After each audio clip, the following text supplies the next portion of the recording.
Alrighty, we're getting back into the series on world building now, and this one is going to be about politics. And depending on the story, it can be a huge amount of work that needs to go into it, or practically none whatsoever. Because some stories, there's going to be very little in the way of politics or politicking or anything of that any of that. And like a political thriller, obviously, is going to have tons of politics involved. In this case, the very basics, just getting started on basics, which is what we're focused on in this series, what you might want to do is just figure out some hierarchy. So let's go with the town of Greenvik, where a lot of the story would take place. Let's just go in down here and make a new note about politics. And it's a town, so there might be, say, a mayor of the town, or a burgomeister, or whatever. Let's just say mayor. There might be like a council of guild masters, for example. That's more of a city type thing, but there could be like two or three people.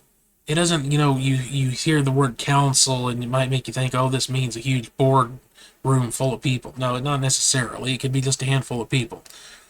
So it could be like the woodcutter guild, the bakery guild. Maybe they have a lot of bakers here for some reason.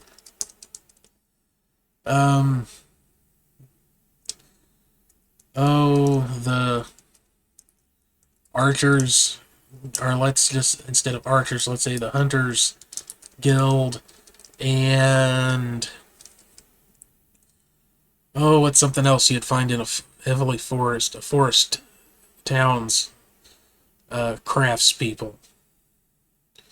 It's on a river, so we could say it's a good-sized boaters guild,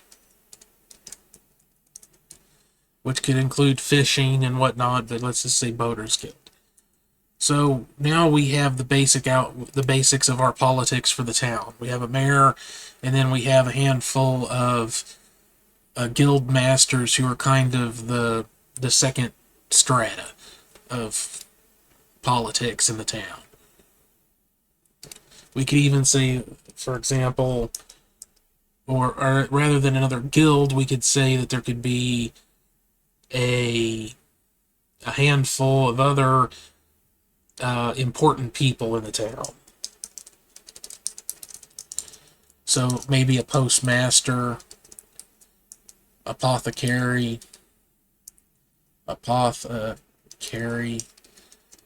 alchemist, which is kind of the same thing, not necessarily, herbalist.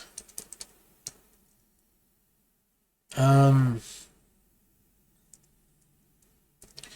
could also say the Forest Guide Guild. Could be another one.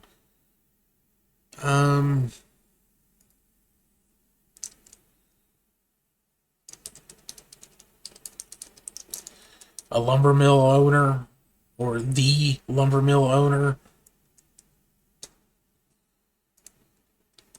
And again, we're just doing the basics. This is first pass. You brainstorm some things that fit, make sense. You can change it later, and then you expand from there. So I think we kind of already have a good cast of potential supporting major characters that cover the politics of the town, and also fill in some potential side character roles for the town in general. So let's go ahead and go up here to the Empire. Kind of amazing how much this is built out, isn't it? It hasn't taken that long either, has it? So we already know that centaurs are the rulers, humans and plains elves are kind of the lower strata workers, and minotaurs are mostly found in the military. So, politics,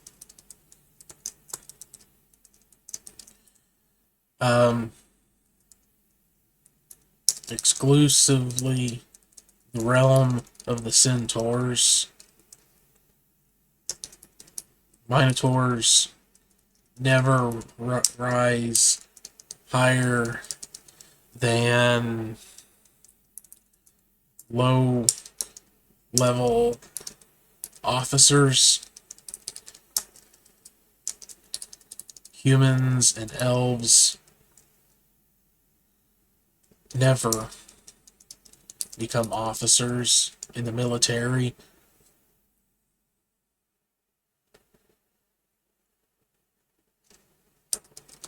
Or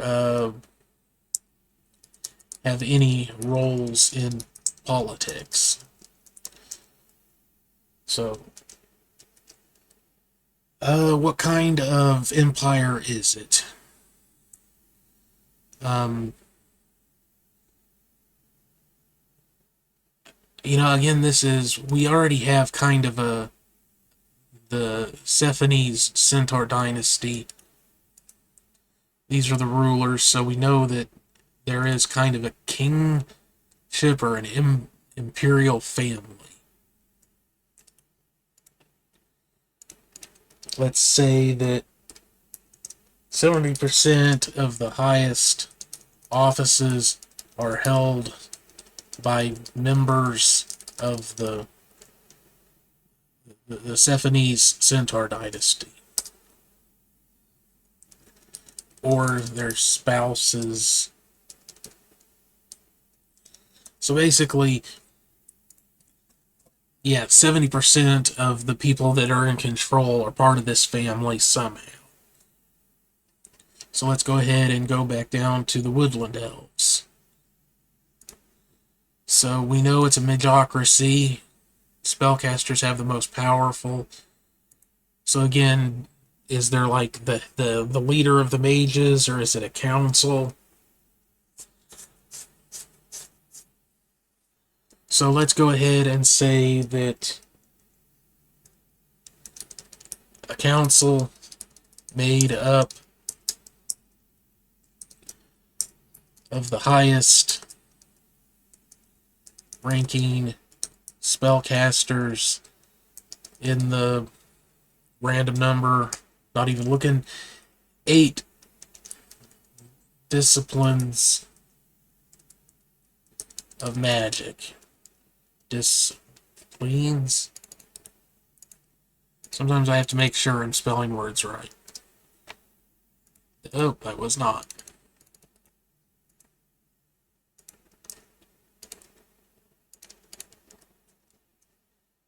Give me a hell yeah, buddy, in the comments if you have the same problem sometimes. So now we know it's a council of 8. Actually, that's not a good number for a council. Well, okay. The Archmagus is the head of the council and has the tie-breaking vote if there is a tie. Okay. So now we have basically who the rulers are, who the players, the major players are for all of these different groups that are going to be important to the story. And really, that's all you need to start with. That's your basics. As with all the other videos I keep talking about this, you start with something simple, and then you add a few details. You go back through and you add a few more details. You make sure everything makes sense, everything gels together. You keep adding details that you know you're going to need. Don't go off adding, trying to build out, again, I keep saying this, don't need an encyclopedia. You just need what you need. And if there's something that you need later that you didn't think of yet, well, you didn't know you needed it till you needed it. That's when you need it. Build it then. You'll already have more than enough to start with. You simply build that in so that it fits with the rest of the stuff. And that is the basics on building politics in your fantasy worlds. So thanks for watching. Hit the subscribe button. Don't forget to like, share, leave a comment letting me know about any issues you have with world building, and I'll get to those in other videos or address them directly in the comments, replying to you. And I have some other resources in the description, links to books on Amazon I've done that you might find useful, so check those out. And thanks again for watching. I'll see you on the next one. Later.